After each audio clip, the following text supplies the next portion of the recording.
The following is a presentation of Flow Sports.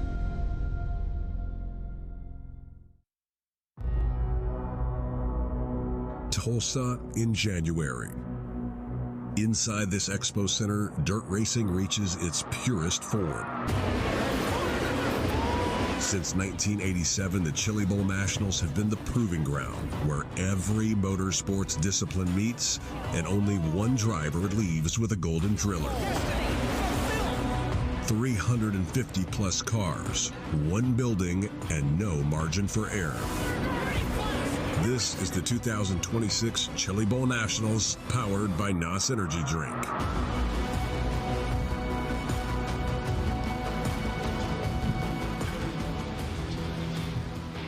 It's hard to believe it's already Friday of the 40th Annual Chili Bowl Midget Nationals presented by NOS Energy Drink.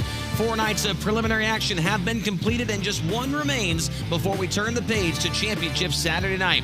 Yesterday, it was Christopher Bell pulling off what seemed like an impossible feat, driving from 5th to the win in the final 7 laps, with C.J. Leary earning the final lock-in spot over Ryan Burnell as they both took turns out front pacing the field.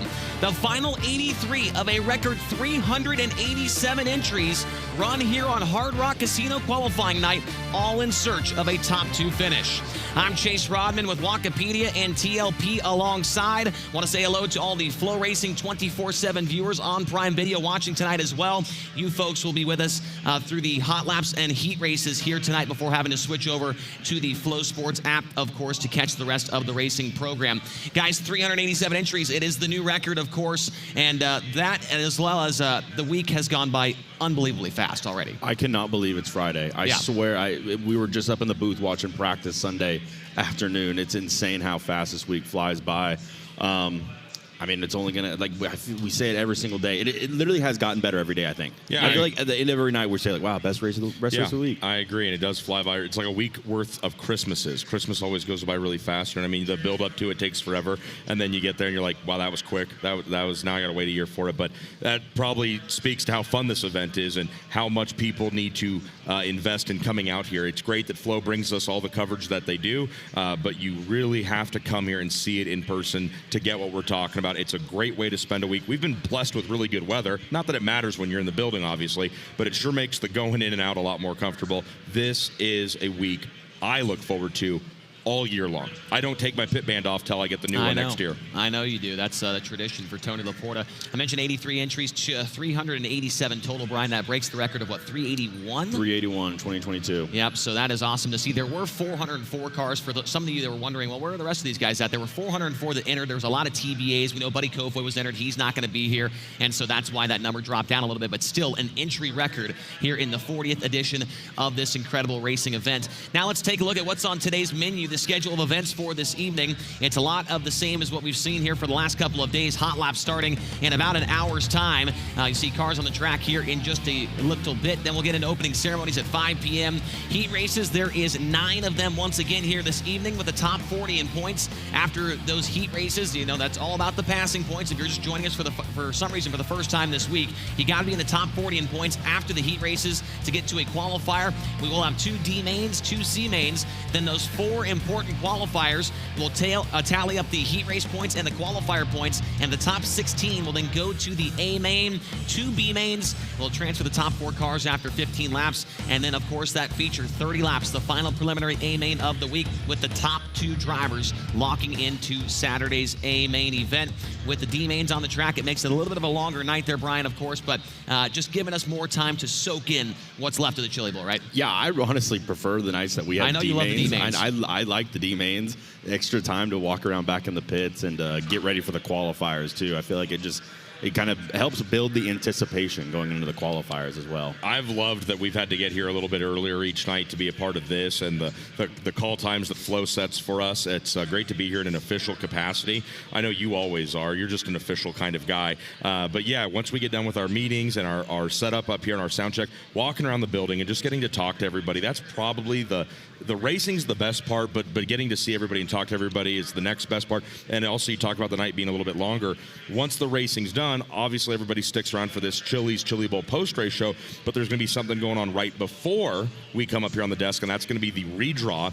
That's the one big difference from the last couple nights. Exactly, yeah. Once Victory Lane is done down in the infield, we're going to stay live here on Flow, and you're going to see live coverage of the pole shuffle redraw. Your preliminary winners will go up first. They'll draw to determine the order that they go out for the pole shuffle, and also they'll draw to determine how the finishers from their night's preliminary events will be seated on Saturday, and then the second place finishers will come up, draw to determine how they go out for the pole shuffle. Of course, that will be a very important detail here that you want to pay attention to when it comes into Saturday's finale tomorrow. Now let's take a look at the notable entries for tonight's event. We mentioned 83 cars. Here are some of the guys to watch for when it comes to maybe potentially ending up on that podium or in that top 2 to lock in. Of course, all eyes will be on Logan Seavey. His teammates Cummins, Barnes, and Axum have all been fantastic, all inside the top 5 this week. And now Logan Seavey looking for his 4th straight prelim night win of his career. You got Andrew Felker on there. He's a sleeper, of course. Darren Pittman running out of the Mattwood Racing Camp. Michael Facento goes tonight. And Matt Westfall was very, very good here last year, Brian. He'll be rolling the bottom. Yeah, I mean, just like every night at Chili Bowl, so many guys that wouldn't surprise you if they lock in. I do just kind of find it very fitting and ironic that, you know, the Swindell Speed Lab camp and Chad Boat are parked right next to each other this year. Tonight, especially, I feel like it's got to be between Seavey and Grant as you get a look at his Mountain Mechanical Contractors 39 there. It's a good-looking race car. They've been really fast every single time those machines have hit the track. A couple call-outs right there to that notable entries. Matt Westfall is kind of the de facto driver crew chief over there at Four Kings, and I talked about it when KTJ ran. Jacob Boxell had a really good night. That's a sneaky good operation. Kevin Thomas Jr. ran with them, finished 3rd in USAC National Points back in 2025, and all those drivers credit their leader, Matt Westfall, for setting up the cars the way they, as drivers, want them, because Matt Westfall's a driver. And I talked to Logan Seavey. He said, you know, he wasn't on that list, I don't believe. Kale Coons is a dark horse for a top 5. He also gave a lot of props to Gavin Miller out of the KKM pit. Seavey said, you know, I had to deal with Gavin Miller last year on my way to the win here on Friday night. He expects Gavin Miller to be a factor once they get down to the bone marrow in this one later tonight. Yeah, Gavin Miller second in the feature last year here on Friday. I'm glad you mentioned the Matt Westfall thing as a driver and a crew chief, because in our What's Cooking section of this of today's show, we're going to talk about Michael Facento a little bit here. He has been the crew chief over in the Trifecta Racing Camp this week for Kevin Newton, Chase Randall, and the other car, Cameron Key, of course, who had a really good run earlier on this week. And now Facento, he's still going to be the crew chief, but now he's going to be the driver. He has locked into the Saturday show, or he's been in the Saturday show 3 times in his career, and he's had a lot of really solid runs on the prelim night. So Michael Facento, like we said in that notable entries graphic there, Brian, he is another guy that people don't really think about until it comes to the feature. There's 5 laps to go, and he's running inside the top 5. Plus, the other thing with him is he's ran with this team all year. He ran the full Extreme Outlaw Series, and so he's got a lot of laps under his belt going into this week. Yeah, and I would have to imagine for Michael, it's such a benefit to work hand in hand with Cameron the way he did, Chase, Kevin, and Cameron Monday night was, I think he ran 7th at the A main. They obviously hit on something. Michael has already shown year over year over year that he's a contender when he steps into this building, whether it's micros or midgets. He's a 2-time Tulsa Shootout champion, as you see as a 5U there. It's not 7U's day. 5U's day just doesn't roll off the tongue as well, but I fully expect Michael to be a contender tonight, Tony. I think a lot is to be said about drivers who are crew chiefing for their own car and their teams right now. That's not to take anything away from, a guy like Paul Silva, who, he's not out there competing. He doesn't need the seat time necessarily to help Kyle Larson make that race car as fast as it has been, or Kemenaugh over with Christopher Bell. Those drivers have great relationships with the guys working on their cars. But again, look at Shane Golobic over at Matt Wood Racing. You can't say enough about the toll that he signs up to put on his body to race on Monday and then show up every single night in this building. Some drivers get to kick their feet up and relax a little bit once their night of qualifying is done. Not Shane Golobic, not Faceno, like we just talked about right there. They are showing up and helping the rest of the drivers in their camp, and I think there's a lot to be said, like Matt Westfall's situation where he knows what his drivers want because he's a driver. So I just think there's a benefit to that. It's not a deal maker or breaker, but I think it carries more weight than some people realize. What else is cooking today is hot sauce is cooking today. Of course, Giovanni Scelzi in the Chili's sponsored midget is going to be making his way out on the racetrack here for Keith Kunz Motorsports tonight. And Gio has ran the Chili Bowl 3 times in his career, but it's been a year or two since he's been here. But he did run 24th in the Saturday feature back in 2018, the only Saturday appearance of his career when it comes to the A-Main. His best run was a 6th on a prelim night, but it's going to be great to see that Chili's midget hit the racetrack. We know he's going to be sponsored by Chili's with High Limit this year. Haven't seen that car at the track, but now first time seeing the Chili's midget on track tonight. Brian, it's going to be fun. Yeah, it looks good. I'm excited to see how Gio does. It's been, I think, 4 years since he came to Chili Bowl last. That year he made it. He ran with Clausen Marshall, spent, I think, 2 years with Chad Boat, and now he's over at Keith Kunz Motorsports for the first time. As you see that beautiful 71C, him and Gavin Miller tonight. It's going to be interesting to see what he does. I really think the last time he probably ran California, I suppose, actually 1 year, but it's been a while since he's been in a midget. That car looks as beautiful as my table when I sit down at a Chili's and have it filled with delicious entrees, appetizers, sides, and desserts, because you know how I order them, Chase, all together in one sitting. Yeah. I want them all on the table in front of me at the same time. That's a beautiful-looking race car. It's not necessarily a unique-looking race car, but it might be a unique-sounding race car later on tonight. Jason McDougall is going to go out there for Danny Binks in a 3-cylinder. Danny Binks, a long-time stalwart in endurance sports car racing. I think he had a stint in IndyCar racing. He's just a genius mechanical mind, and he's kind of like the second coming maybe of Andy Bondio. They probably are very similar in age when you get down to it. But McDougall and Darren Nida already went out in a 3-cylinder midget engine that has been in development literally for 24 weeks. They went from no drawings of the block to having it in the car and running in 24 weeks.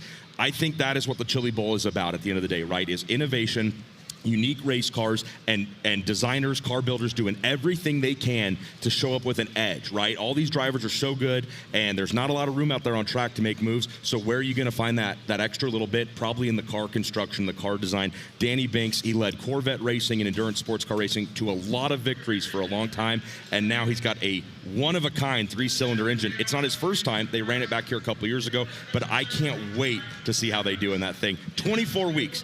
They machined the block themselves. It's a total oddity. I love that part about the Chili Bowl. Yeah, Nida ran earlier this week. McDougall hits the track here this evening. The final part of What's Cooking is going to be talking about Santino Ferrucci, of course, who has been at the Chili Bowl 6 times in the past. This will be his 7th attempt here trying to make the prelim A-Main for the first time in his career. And Ferrucci was quite the story last year. Of course, FloRacing put out a great video earlier this week. It was called The Soup and Ain't Easy, and it was all about Santino going forward in 4 main events last year on Saturday. After this incident on his prelim night in hot laps, absolutely KO'd the race car, but he did not give up, and he went out there past 21 cars on Saturday. Ferrucci is back, and he's better than ever. We'll see if he can make the prelim. He's going to be on the pole of his heat race later on, Brian, but one thing about Ferrucci is he does not have to be here, but he continues to show up and try and make it happen. And he's one of the most entertaining racers, honestly, in the building with that style he has. I mean, you mentioned it going KJ to the H last year. He's back with Abacus Racing and Brent Cox, everyone over there that runs that operation. They love coming here to the Chili Bowl and doing it with guys like Santino. You saw him bring Catherine Legg last year, too, and there was Kaylee Bryson as well, and they always bring great stuff. And Santino, I think, has been getting better every year, year in and year out, right? Well, yeah, I mean, Chase, I think that's, you hit the nail on the head.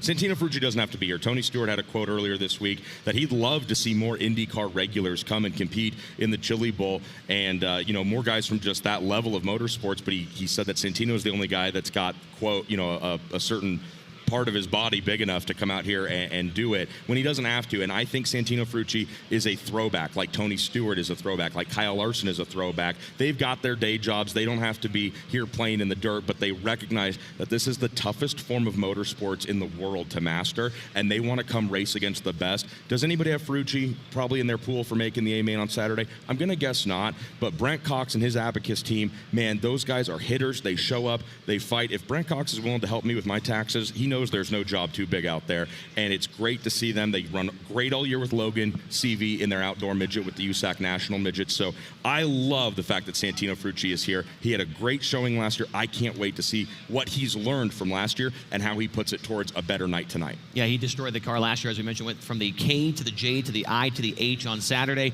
Hopefully he doesn't have to work that hard in 2026. We'll have to wait and find out how it goes for Santino later on in the racing program. What's coming up here on the Chili's pre-race show? It's going to be Wikipedia over here telling us about his triple dipping stats. Stay tuned here on FloRacing.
And welcome back to the Tulsa Expo Raceway. It is the Chili's pre-race show here on Friday night of the Chili Bowl Midget Nationals, presented by NOS Energy Drink. And as we've done every single day this week during this pre-race show, with listening to our statistician here, Brian Walker, or Wikipedia, it's the triple dipping stats. And of course, the first one we'll talk about tonight, Brian, is Mr. Friday Night, Logan Seavey. Yeah, you can't roll into the last prelim at this stage of the Chili Bowl era and not talk about Logan Seavey and Kevin Swindell going for his fourth straight prelim win on Friday night. That is something that in the entire history of the event, only Kyle Larson, Christopher Bell, and Rico Abreu have done. That's pretty good company. Pretty good company, right? Speaking of Friday night, I mean, it's the only prelim night that's obviously been a part of every Chili Bowl back to 1987. So it's such an iconic event. The crowds get bigger, right? The energy's a little bit bigger. Corey Kruisman and Justin Grant are the only two people ahead of him who have won this night more.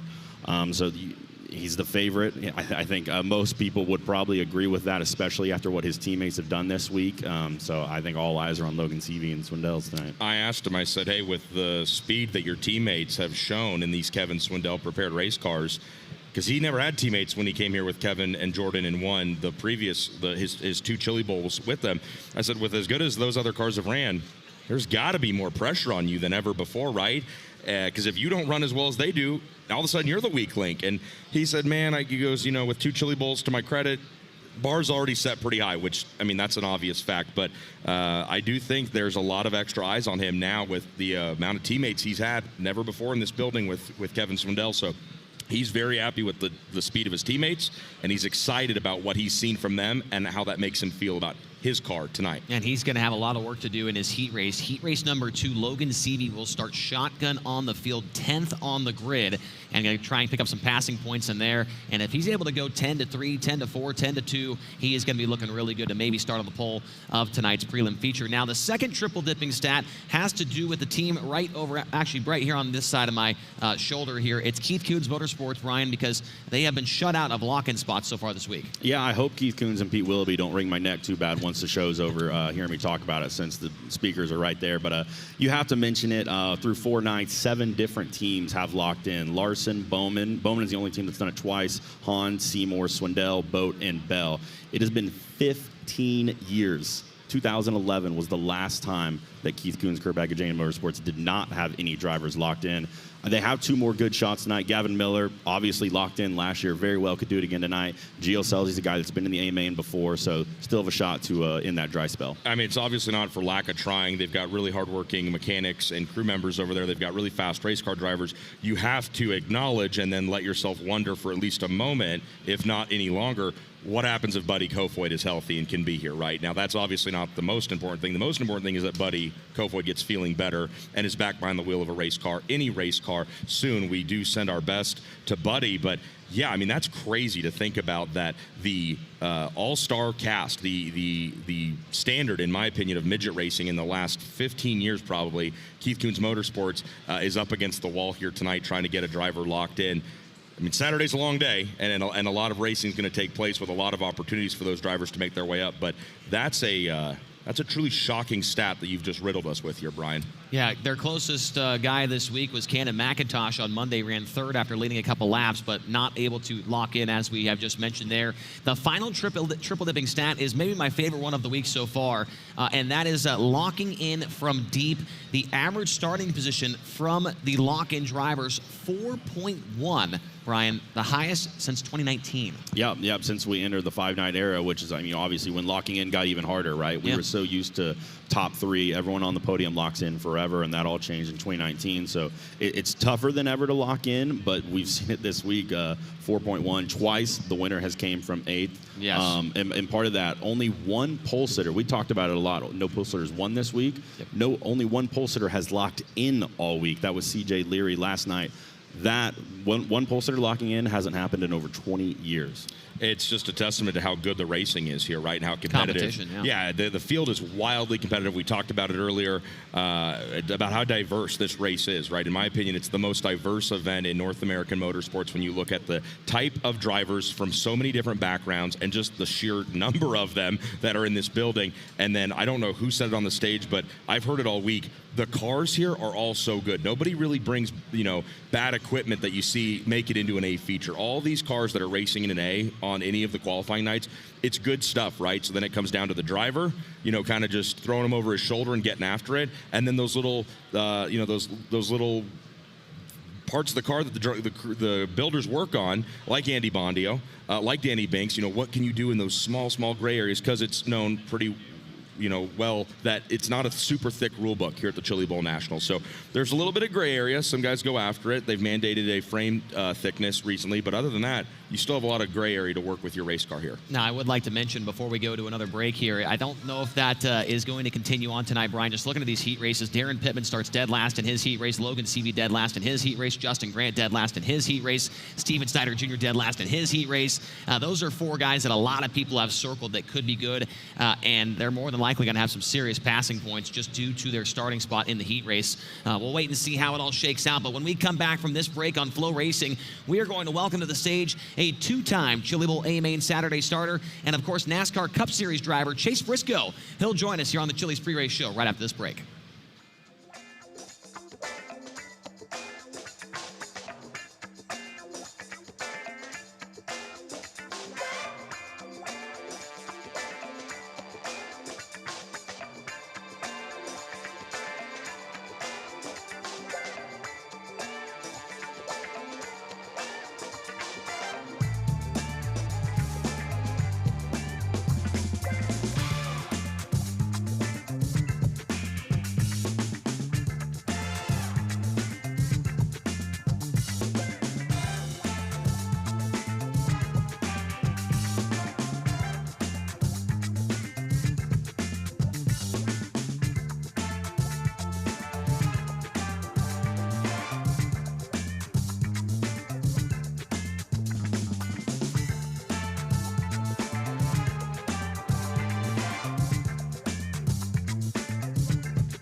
We're back on the Chili's pre-race show here in Tulsa, Oklahoma, the Sage Net Center for Friday night of the Chili Bowl Midget Nationals presented by NOS Energy Drink. And as we've done every single day this week on the pre-race show, we will welcome a fourth member here on the stage, and we are going to talk to NASCAR Cup Series driver Chase Briscoe, two-time A-Main starter here on Saturday night. And Chase, it is great to see you. We've been chatting all week long in the group chat about the Chili Bowl pool, of course, which is half the reason we're all here in the first place, of course. But how has the week gone so far for Chase Briscoe Racing? Jordan Kinzer and Carter Sarf both making their prelim nights A-Mains. And Carter Sarf's solid run last night, I believe, was 8th in the show. But how's it been so far? Yeah, it's been good. You know, we haven't had probably quite the speed we necessarily would want, but we've been good. You know, Jordan made the show after he was 39th or something in points after the heats and was able to go 10-4 in the qualifier and kind of save our night. And then, yeah, Carter last night was really good. Just, you know, that last caution killed us. That's like 3 years in a row now where a caution late in the race has kind of hurt us. And, yeah, he just got by Bell. Caution came out, and then, you know, Bell goes on to win, and I think we ended up 8th. So we've got speed, just got to put it all together. You're on the short list of guys who drive race cars and then later own them, right? Now you're supplying cars for Carter and Jordan. Do you get more nervous as a driver rolling out there and competing, or watching? I mean, you don't have any control after you send them out. Yeah, I made nervous wreck watching. Like, I'm talking like my leg is shaking, absolute nervous wreck. So, yeah, for me, I definitely get way more adrenaline from the ownership side than the driving side. And I think that's some of the reason why I've kind of just stepped back, is as I honestly enjoy going and just watching and being the owner, you know, whatever, than driving. And, yeah, I don't know, just gets that fix of the adrenaline that, honestly, I don't get when I drive. Where do those nerves come from? Is it knowing what they're about to experience, your drivers, that is? Is it knowing you're on the hook financially for what happens to those race cars?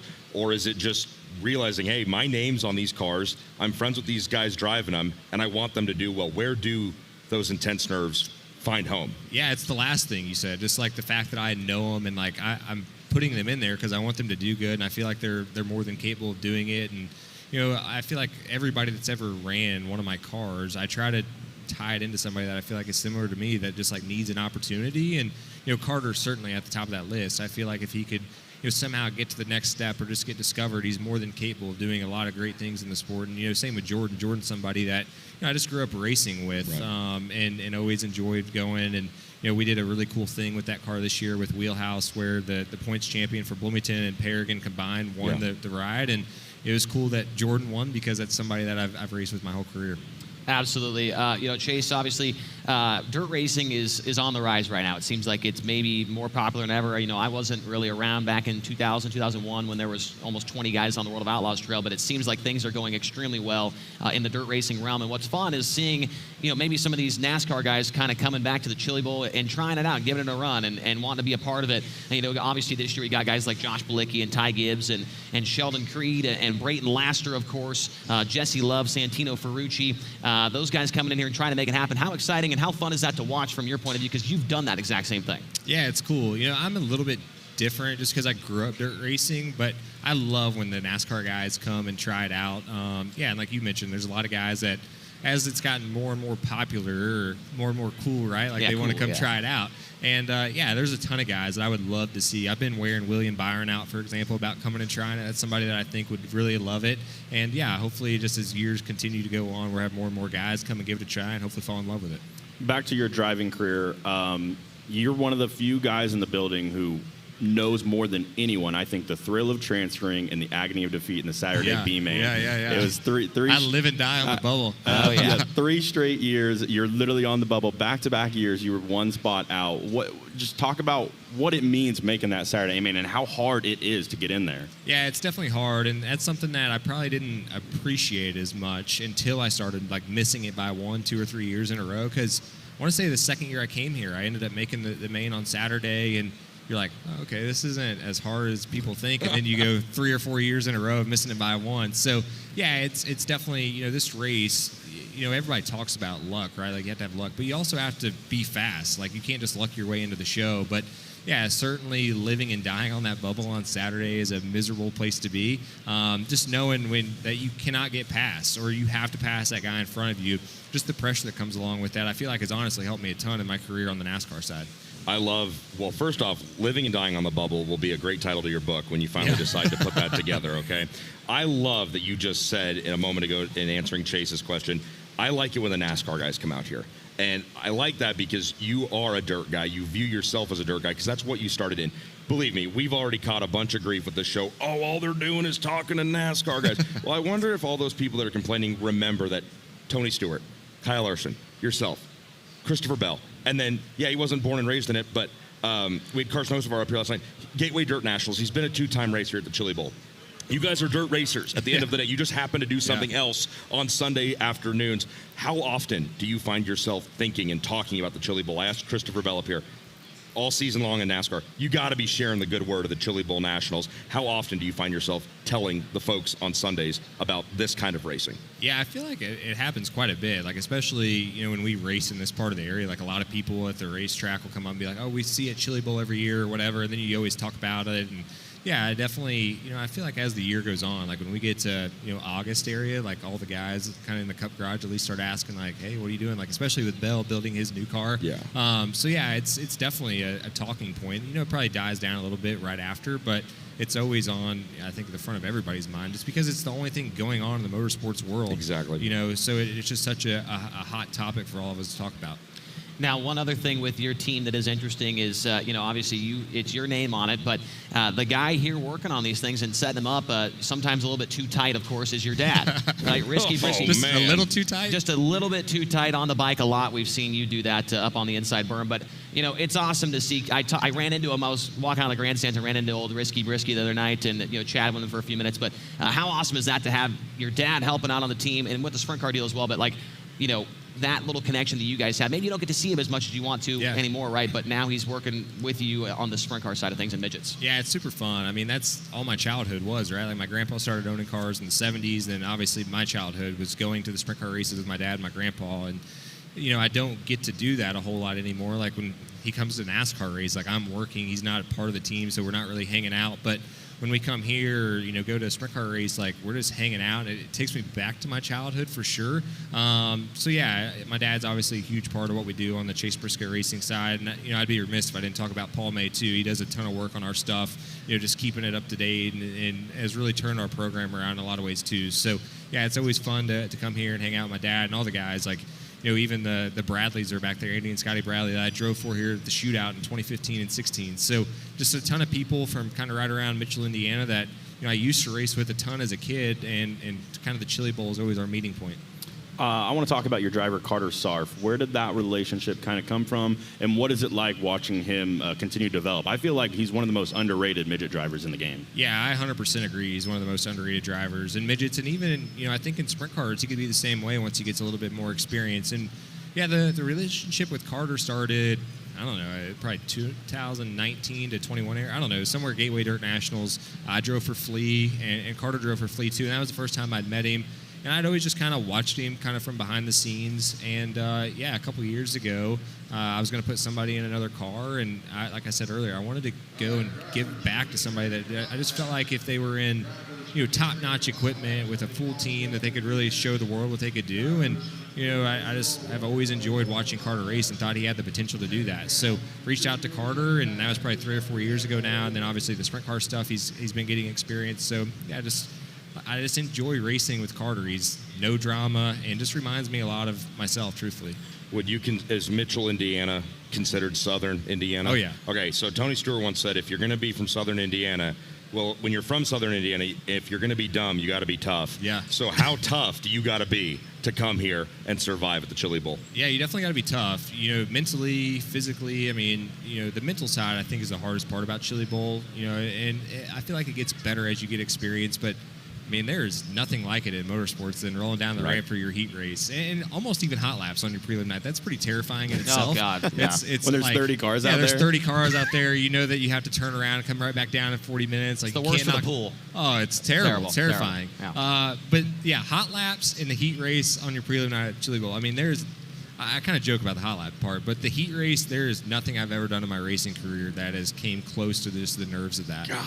That's crazy. That is pretty wild to hear. Well, Chase, thanks for jumping on here. It was great catching up with you. I haven't seen you in a while, but we always chat, of course, in the group chat about the pool, especially during this week. But thanks for jumping on here, man. Absolutely. And have fun here tonight and tomorrow, and good luck to your guys. Yeah, thank you guys. Appreciate it. All right, that's Chase Briscoe. Great to have him on the Chili's pre-race show. When we come back, there was quite a few of the bottomless flips and chips from last night's preliminary action, and we'll take a look at those here on FloRacing.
The Chili's Chili Bowl Nationals pre- and post-race show is brought to you by Chili's and the Chili's 3 for Me, the best $10.99 you can eat. And speaking of Chili's, we've got some bottomless flips and chips for you to take a look at. We had 12 upside-down moments yesterday to go along with 8 on Sunday's practice, 3 on Monday, 10 Tuesday, and 7 on Wednesday. The flip count now sits at 40 as we enter Friday night. Here's a couple of moments. Cody Weisenseal getting upside down early on during the hot laps. This was a wild one right here from Eric Guyout as he did a pirouette, kept going, and then clobbered the K-rail there. I've never seen Minnie move a K-rail like that. Yeah, after doing a pirouette. Yep. And Good word. Saw Joe Perry there. There's Tim Kent getting upside down, a little bit of a cartwheel action there. he was able to continue on later on into the night. Here is another incident, this one involving Cooper Miller as he goes around the outside of a spinning machine. This is C.J. Leary having a close call in his heat race with Abby Holbein, and this was a big one from Alex Vandervoort. He got in a couple of incidents last night, Brian. Yeah, I mean, you'll see it later on, too. There's another one down the backstretch. Quite a few down the backstretch. I think there's another one coming up here soon. That was Henry Chambers. Here is Danny Sams. I was just about to ask, have we seen Danny's yet? That was a really big one. He said the car just took off on him. Kevin Newton gets upside down, not once, but that's the first one, but twice later on after some contact with Matt Recheck down the back straightaway. Newton, they somehow would rebuild the car. He would get back out. We'll talk about more of him in just a moment. There's Vandervoort once again with Sean Robbins, and there's Vandervoort again. It's Johnny Heidenreich again. But this time it was Vandervoort. There's Jeff Staza under yellow. Joe Perry, along with Kevin Newton, would get upside down 2 times in one night, coming right in your living room right there. That was a really hard one. All these are hard to see, but Perry had just picked up the Hard Charger Award from last year, and he talked about hoping he wouldn't have to do the same thing this year. It looks like he will. There's the second one for Kevin Newton getting upside down. Danny Stratton, a problem during his B-main event, and Carter Ginsru with a wild ride. Pogo stick. Little pogo stick action. This was a big moment in the B-main when your leader, Xavier Doney, spins around and a pileup into turn number 1. Jeff Staza almost goes over, gets clipped there by Ashton Thompson, and Josh Balicki, little Tommy tip over here. I'll say the one thing that surprised me the most, I don't think we had any right there. There's been hardly any crashes, flips, and features all week long. Yeah. Right. The features have been relatively green, I feel like, most of the week. It's everybody just being real aggressive, trying to put themselves into a good position for those features. But, yeah, I find that interesting as well, that when they do get to the A-mains, they're everybody's, well, I mean, I think there's also something to be said by the fact that in those A-mains, it's usually some really fast cars with pretty smart drivers, right? So I think it's a little combination of those two things. We mentioned Danny Sams. He had a big ride. We talked to him earlier on. He's feeling all right. We'll see if he makes it back out for Saturday. He was one of the many Chili Bowl rookies that were running this week. And to talk more about the rookies that run tonight, let's go back in the pit area and talk to a couple of our pit reporters. Chris Moore and Blake Anderson standing by. Yeah, thank you, Chase. One of the rookies I'm keeping an eye on, Reese Moran, driving for Johnny Herrera. Reese has been impressive. He's starting to dabble a little bit into more 410 stuff this year. Coming in 2026, an exciting schedule for him. I'm keeping an eye on him. Chris, you're keeping on a real young gun, though, that we've seen really shine at the shootout. Yeah, well, we've already seen one young Jet perform well on Tuesday night. I've got another one, Jet Nunley, for the Factory 14 camp. Young man, nice and relaxed here, 14 years old. He's an Oklahoma native, picked up 10 wins this season in micro sprint competition. He's got his own Golden Driller from Restricteds in the 2022 Tulsa Shootout. Finished 8th this year in Stockton Wing Tulsa Shootout feature event. So Jet Barnes did well on Tuesday night. I'm looking at Jet Nunley tonight here on Friday, guys. All right, thank you, Chris and Blake. A couple rookies to keep an eye on. One that was not mentioned in their little piece there is Austin Wood, who is a part of the Matt Wood Racing camp. He is going to be stellar, I would have to believe, because all of his teammates have been inside the top 5. He's in a fantastic race car, teammate to Darren Pittman tonight. But Austin Wood, there's a lot of hype around this guy. He was the Sprint Car Challenge Tour champion out on the West Coast this year. Yep, like Nunley, too. That's a kid that I saw win a Golden Driller here at the Tulsa Shootout several years ago. And it's cool to see kids like that. Speaking of the shootout, it's often like you see the stars of tomorrow. It's awesome that as years go on, we see these kids become rookies at the Chili Bowl and then eventually become even greater. Yeah, it's a literal built-in pipeline. It feels like you're here 2 weeks ago running the shootout. Well, just stick around a few more days and you're going to have a chance to run the big cars here at the Chili Bowl Nationals. I like the call out to Jet Nunley with a name like Jet. You can't help but be fast growing up, right? And then Reese Moran, I got a chance to talk to him back in the pit area. He's teaming up with Johnny Herrera here at the Chili Bowl for what Reese thinks might be his 6th time in a midget. So again, no place like the Chili Bowl to really jump all the way in head first. And then he and Johnny Herrera are going to go sprint car racing together in 2026. So I always think, working together and getting that chemistry going as early as possible is a good thing. Yeah, they're two totally different race cars, obviously. But anytime you get to work with your crew chief, the guy that's working on the car as a driver, that helps you build confidence. Confidence is key. You always tell me that, Chase. We'll see if any of those guys we just mentioned can top the 3rd place ever by Jet Barnes. If they could do that, it'd be quite the impressive maneuver, or quite the impressive debut, I should say, in this event. Still the only rookie in a B main so far this week, Jeff There Barnes. we go. We'll see if anybody join him. Didn't you make your 2nd debut at Lenny's last night? I think you picked up a trophy for some karaoke. No, I did go to the Hard Rock Casino because it is Hard Rock Casino qualifying night. I had to support. Right after Lenny's. I heard you shut that place down. Yeah, sure. I did. You caught me. I was there. I had my bar tab was at like $900. Whoa, Okay, don't brag I so made it much. all back, though, at the Hard Rock. Wow, the humble brags with Chase Rodman never slow down. Yes. That's what I love about this show. Don't we have podium picks to do next? We do have podium picks. Okay. Brian, I'm telling you, Brian Walker will be hosting this show next year because next up, it is the 3 for me. It is the podium picks here on the Chili's pre-race show. We'll have that right after this break here on Flow.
Cars being called to the staging lane for their hot lap session here on Friday night of the Chili Bowl Midget Nationals presented by NOS Energy Drink.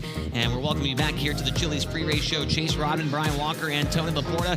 And we want to show you the new shirts from FloRacing. I am currently wearing it backwards, but if you would like to get one of the Run the Soup shirts, that's a FloRacing, here, let me get there. It's a FloRacing midget racing around inside of a bowl of soup. So if you'd like to get the Run the Soup shirt and wear it tomorrow, of course, during Saturday here at the Chili Bowl, you can pick one of those up by either scanning that QR code. There's also, if you're here in the building, go back there in the trade show at the FloRacing trailer and pick one up as well. Really cool shirts, Run the Soup. That's what the front looks like, guys. I'd rather be wearing mine front ways because my neck hurts. I think you're going to set a trend. I think you're going to see a lot of people in this building tomorrow and moving forward who start wearing that shirt specifically backwards in honor of the trend you've just set. I really think it's going to take off. You think that's true, Brian? You are a trendsetter. I certainly am. As I'm hoping it does do something. We'll have to wait and find out. It is not very comfortable. We'll make our way through the rest of this pre-race show here. The next thing we want to talk about, of course, is the prelim night winners from Friday in the past, presented by Winters Performance, and a lot like the last couple nights. This time, it's actually two names that pop up a lot, at least. It's Logan Seavey, Justin Grant, but then you've also got Tanner Thorson, of course, the late great Brian Clausen here back in 2016. But it's been the Grant and Seavey show here on Friday for a long time. Yeah, Grant winning 5 out of 6 there is really impressive, and I hit on it earlier. Winning Friday night kind of feels just a little bit extra special with how much more people and energy and anticipation and the vibes in the building, right? Well, I talked to Reese Moran, like I mentioned earlier, and I asked him, well, how's the week been? He goes, well, it's not been very fun. I've had to sit down and watch everybody else race, and I think personally that leads a little bit into how the intensity builds all week long, right? When you're a driver that's got to sit around until Wednesday, Thursday, or Friday to race, well, you've just been sitting here kind of, keeping it all in, watching everybody else race. You've had a lot of time to think about your race car setup, and that desire just continues to grow. So I think that's a little bit, 5-10% of the reason, if nothing else, that you see things get more and more intense as the week goes on. Because if you got to sit on your hands all week, you're ready to get out there and start throwing them. Well, things can go kind of sideways on you. It certainly can, and we don't want to see anybody go too sideways, of course, because then they could end up on our bottomless chips and flips video for tomorrow night. But let's take a look now at the 3 for me, because, we mentioned it was controversial yesterday from the Emerson Axum comments, but it even got more press yesterday. Tony, in your interview with Christopher Bell, he called out Brian Walker, didn't have him on his podium. He called me out first, yes. and he learned real quick not to do that, all right? He got corrected quickly. No, not really. I said, I picked you, sir, I picked you. And then he remembered, oh, that's right, it was Wikipedia, the stat guy, who didn't pick him. Yeah, so I was hoping that our friends in the Flow trailer could just pop up the entire entry list for tonight, and that would be my podium picks, because whoever we pick, somebody's either going to be mad we picked him or mad we didn't pick him. But what? I was just going to say, I walked into Bell's trailer afterwards and was like, I'm just going to start charging for the free motivation we're getting out, obviously. Hey, next year. I want to cut That's a good idea. Next year, if we come back and do this again next year, anybody watching this, if you would like to be on my podium, $20 is all it takes. I'm just gonna start taking the TBAs. If you're a TBA on the entry list, I'm going TBA, and I think third will be a TBA. So hopefully next year I can make 60 times 5. That's like $300, right? Or is that? Are we gonna pick our picks or what? Yeah, we're gonna get into that right now. So you got somewhere to be or something? I'm just trying to keep the show orchestrated. Oh my gosh! Yeah. Like I said, he's hosting next year. But third place tonight for me is going to be a guy we just saw on that graphic presented by Winters Performance.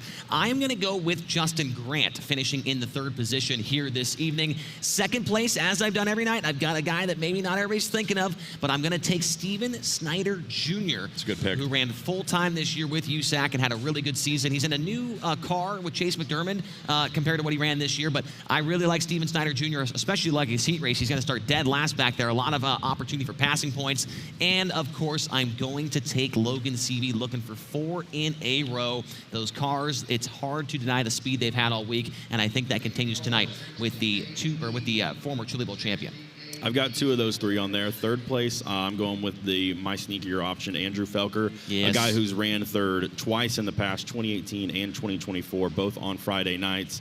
3-time championship A-main starter. I mainly want to pick him just because of what we saw Christopher Bell do last night, what he was able to do on the bottom of the racetrack. That's where Andrew Felker pays all of his bills and buys all of his diapers for his 2 little boys. So I got him running third. Second, I'm going with Justin Grant and Chad Boat. I'm interested to see what Chad Boat says about that. I love asking Chad Boat who he thinks is going to win every night. That's a fun one. Jason Pursley ran second earlier in the week. I think JG is the second Chad Boat car to lock in, and I don't know how I could possibly go against Logan Seavey in 39 cars just based off what his teammates have done this week and the precedent he has set on Friday night. I can't bet against him. Oh, don't worry. I'll explain to you how you can go against Logan Seavey really quick here. Okay, I hope he calls you out tonight then. Third place, well, he's my landlord. He can call me out for a lot more, like when rent's late by about a month or 2. Third place for me, Darren Pittman. We've got to see him run a lot. Well, not a lot. We'd like to see him run a lot more over the last couple of years in a wing car. He's run P2 on his prelim night and has has had other podium finishes over his career here at the Chili Bowl Nationals. So I've got Darren Pittman coming in third. Justin Grant was responsible for bringing me to my first ever Chili Bowl Nationals. He and Clinton Boyles drove Rick Young and Jeff Taylor's truck and trailer out here. And Justin, back then in 2020, 2021, Grant was winning all the time in this building. I'm a JG loyalist. I caught up with him in the pits. He was he wouldn't quit telling me about how good he feels, just talking my ear off. As you guys know, Justin Grant always loves to just conversate endlessly. He's got 5 prelim wins in this building, so I'm going with JG.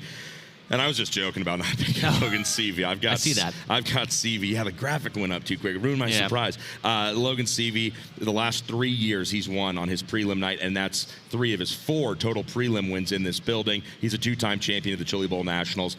You're crazy if you don't go for the man that they call Logie Bear. Now, I think that's the first time all week we've all had the same winner. I think there was one other night I think we did. Probably. Pretty sure. Not Kyle. Well, it wasn't Thorson. I know, but I'm just saying I think there was. I mean, we all had Thorson in our podium last night, and it did not go very well for him. I think he ran like 8th or something, or 6th. Yeah, but how cool is that truck they brought the car in? I mean, that thing's awesome. That makes up for it. I mean, yes. That's what I'm going to go with. Okay, you're wearing your shirt backwards. So. I am wearing my shirt backwards, so I don't know what exactly I'm doing out here. But hey, the pre-race show's almost over, so I could take it off and put it on the right direction and wear it for the rest of the night here, sitting in the grandstands to watch some more fantastic action here at the Chili Bowl Midget Nationals presented by NOS Energy Drink.